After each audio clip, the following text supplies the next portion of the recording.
in episode 8, we talked about being adaptable and being open to changes, and then brought up changes comes with feedback, and it's constructive criticism. Why is it essential, and how should we take constructive criticism? So, Mr. Dan, thank you very much for that knowledge and for that nugget. Tell us more, sir. Tell us more. Yes, I think constructive criticism really is the only way we grow. And what's interesting is we have a choice of how we react to that. If someone constructively criticizes us, and some will be more diplomatic than others, but I don't know if it's as important as how they say it versus how we react to it. Because I'm a great believer that we can't control, nor would we want to control, what people do. But we can control 100% of the time how we react to what people do. And I think that's the key to success in life in general. But if someone decides to constructively criticize us, we can either get defensive and say, hey, what are you doing? What are you saying? How can you say, who are you to tell me this? And that's one thing, and it really does kind of keep you from growing. Or you can kind of step back and look and say, hey, wait a second, maybe that individual has a point.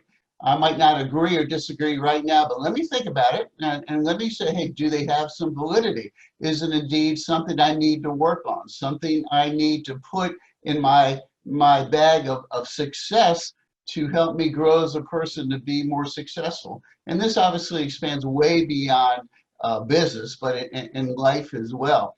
And I think one's ability to accept constructive criticism is really a key to growth. I'm going to get sexist for a second, and I don't mean to be, but I will anyway. I find in general, my own 185 years experience on this earth, that men in general are harder to take constructive criticism than women. I don't have a factual basis on that since I've only lived one sex as far as I know.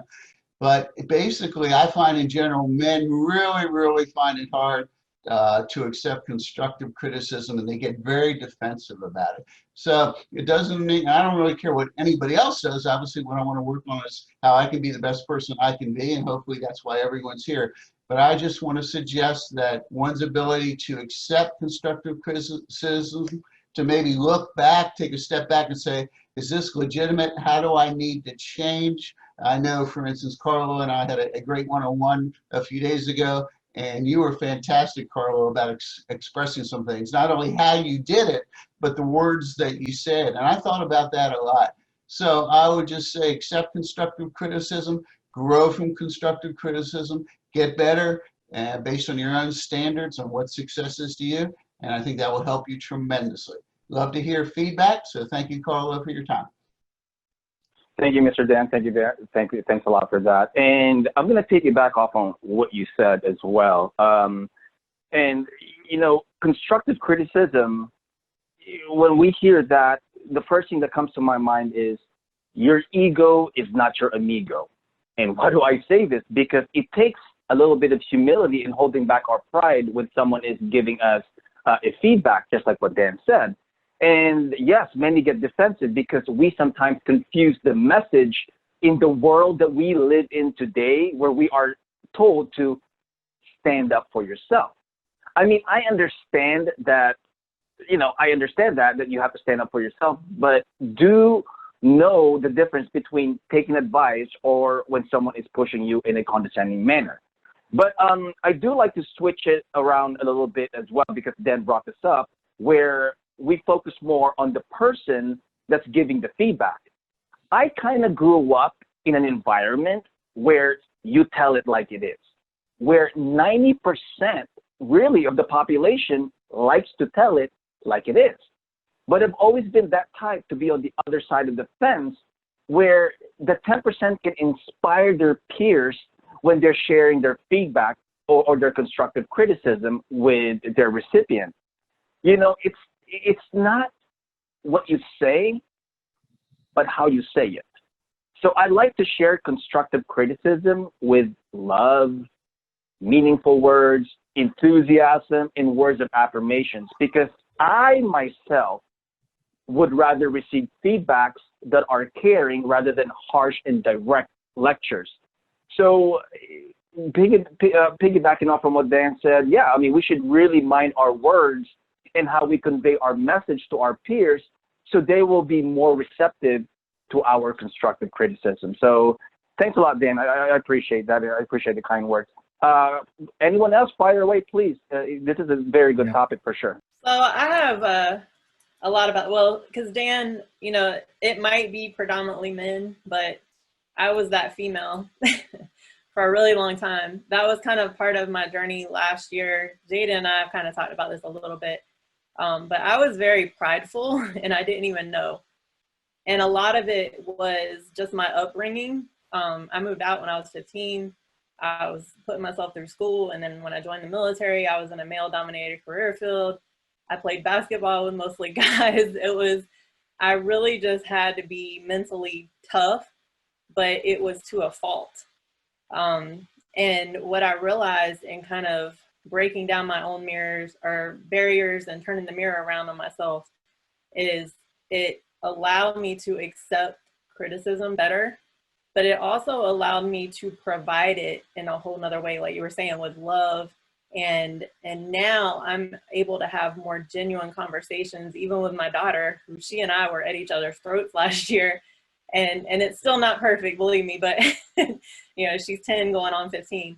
But, you know, it does allow me to kind of talk to her differently and not come at her and not come at people that I'm around as well. And now I'm forming amazing relationships with people, even my clients. The right people are coming to me now. The types of people who are requesting my help in different areas. Those are the people who are supposed to be in my life. But it took me making the changes, and you know, and now when people provide that feedback, I yearn for it now.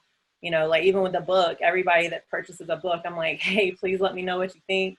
Heidi gave me some amazing feedback yesterday. I said, oh my gosh, I got to record this just for myself. You know, just because we get in our own thoughts sometimes, and it's nice to have that good feedback and just to remind ourselves that, you know, we don't have to be perfect. We don't have to be 100%, but as long as we're able to show up every day, we're providing value and hopefully inspiring people. But that pride thing, that can get on anybody, male, female, it doesn't matter. I think it just, a lot of it has to do with your upbringing and what you've had to endure in your life. Here's my story about dealing with constructive criticism. I like to sing, and through the years, as I've worked with other musicians and they would constructively criticize what we were working on and what I was singing, I would get very defensive, and I would often just be like firing out excuses as to like why like I wasn't there, why I couldn't quite do what they were asking me to do, or whatever. I just wasn't really listening. And when I realized I was doing it and I didn't want to react that way anymore, I had to figure out where that was coming from. And what I realized at the time is I was telling myself that I am a vocalist, and I identified with the thing that I did, but was not really who I was. And so by doing that, when people were criticizing my singing, it was kind of like they were personally tearing me down, or, you know, I was just a failure at being me.